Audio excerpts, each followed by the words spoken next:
You are surrounded by people right now, maybe not in this room, but in your pocket. Hundreds of them, a thumb swipe away, glowing behind a thin sheet of glass. And still, sometimes, late at night, a quiet ache shows up. You can't always name it. It feels like missing something you can't quite see.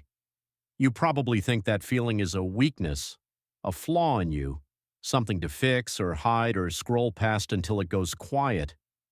But the real answer is far stranger. That ache is not broken. That ache is ancient. That ache is one of the oldest survival tools your body has ever owned, and it has been guarding your bloodline for nearly 2 million years. Loneliness is not a malfunction. Loneliness is an alarm. Let me show you what it's really protecting you from. Think about hunger for a moment. When your stomach is empty, your body sends a signal.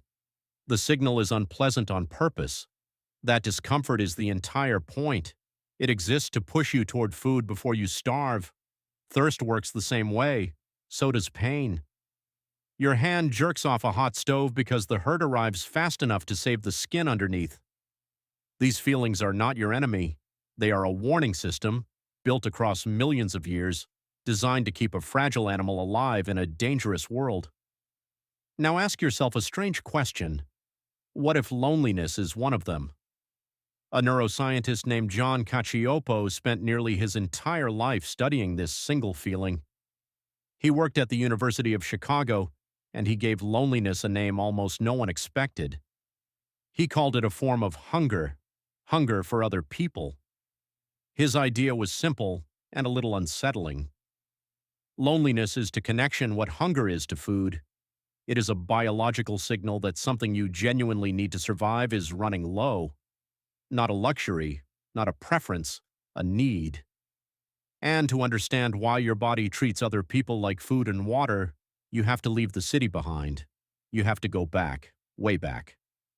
Picture one of your ancestors alone on an open plain 200,000 years ago. She has no claws, no fangs, no armor, no venom, no real speed. Against almost any predator on that landscape, a single human is slow, soft, and easy to kill. But she is not weak, because she is not alone. Around her is the group, the ones who keep watch while she sleeps, the ones who share the kill, the ones who carry her child when her arms give out, who remember where the water is, who stand between her and the dark. For your ancestors, the group was not a social nicety. The group was the body's outer shell. To be cast out of it, to be left behind, to wander off alone was very close to a death sentence. So evolution did something clever. It made being alone feel bad.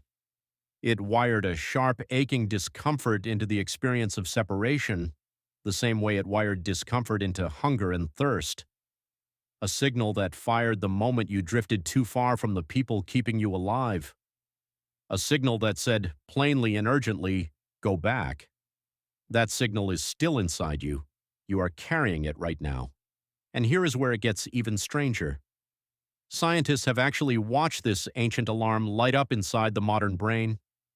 At the University of California, a researcher named Naomi Eisenberger ran an experiment that sounds almost too simple to matter.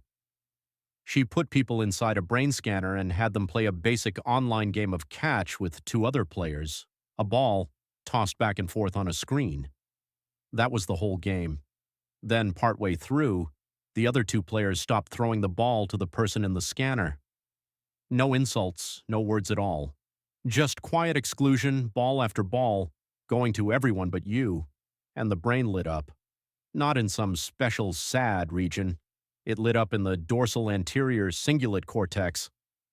In plain English, that is a part of the brain that fires when you feel physical pain. A burn, a cut, a broken bone. Read that again. Being left out of a meaningless ball game activated the same circuitry your brain uses for a physical injury. Your brain, it turns out, does not draw a clean line between a wound to the body and a wound to your belonging. To the oldest parts of your mind, rejection and injury are nearly the same event. Both mean the same ancient thing. You are in danger. You have been separated from the group. Why would evolution build something so dramatic? Why root social loss through the pain system at all? Because pain works. Pain is the one signal you cannot ignore. By making isolation hurt like a physical wound, evolution made absolutely sure your ancestors would do whatever it took to get back to the tribe. The ones whose loneliness didn't hurt enough drifted off and vanished. The ones it hurt are the ones who survived to become you. So your loneliness is not a sign that something went wrong. It is the echo of every ancestor who felt that same ache and listened to it. But maybe you're thinking this is all just feelings, discomfort, sadness, a bad night. Surely it can't actually shorten a life. It can. And the size of the effect is genuinely shocking. A researcher named Julianne Holt-Lunstad gathered the data from dozens of studies, following hundreds of thousands of people over years of their lives. She wanted one answer. Does being chronically disconnected from other people actually change how long you live? The answer was yes, and by a brutal margin. Persistent loneliness and isolation raised a person's risk of early death by an amount comparable to smoking around 15 cigarettes a day. It outweighed the risk from obesity. It outweighed the risk from a lack of exercise. Sit with that. The feeling you were told to ignore, to push down, to be embarrassed about, is doing damage on the scale of a lifelong habit of smoking. Your body was telling the truth the whole time. Now here's the twist. The part that makes loneliness one of the strangest things your mind can do. The lonely brain is not a weak brain, it is an overworked one. Cacioppo discovered that when loneliness becomes chronic, the brain shifts into a state of quiet, constant alertness. It starts scanning the world for social threat. It reads neutral faces as colder than they are. It notices the small rejections and misses the small kindnesses. It braces before anything has even happened. In the ancient world, this made perfect sense. If you were already separated from your group, the smartest move was to assume the worst and guard yourself. A lone human could not afford to trust the wrong stranger. But in your life today, that same hypervigilance can quietly turn against you.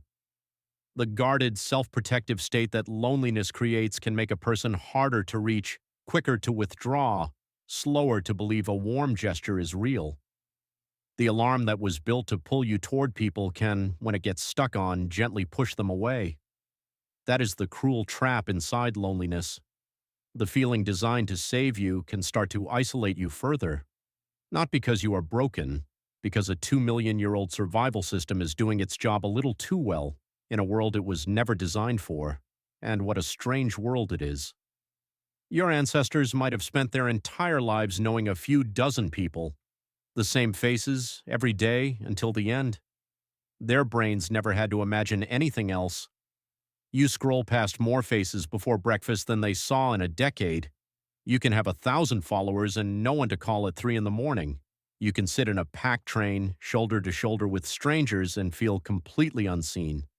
You can be more connected by every measure on the screen than any human in history and still feel that ancient signal firing in the dark. Because your loneliness cannot read a follower count, it was never updated, it is still running the same old software, still asking the same old question your ancestors asked on the plains. Are my people near? Do I belong? Is someone keeping watch? When the honest answer is no, it sounds the alarm, the way it always has, the way it was built to. So the next time that quiet ache shows up, try to hear it differently. It is not proof that something is wrong with you. It is proof that something is deeply, beautifully right. You feel that ache because you are built, all the way down, to be with others. Because for nearly the entire story of your species, the people around you were the difference between living and dying. The discomfort is not the enemy, it is the messenger. It is the same voice that pulled your ancestors back to the fire on a cold night, the same voice that told them, without words, do not drift. Do not wander off alone. You are safer together. That voice kept your line alive long enough to reach you. So when loneliness comes, you don't have to be ashamed of it, and you don't have to obey it blindly either. You only have to understand what it is: a signal, a hunger, a 2-million-year-old hand on your shoulder, turning you gently back toward other people. You are surrounded by people right now. And maybe for the first time you understand why some part of you is always quietly reaching for them,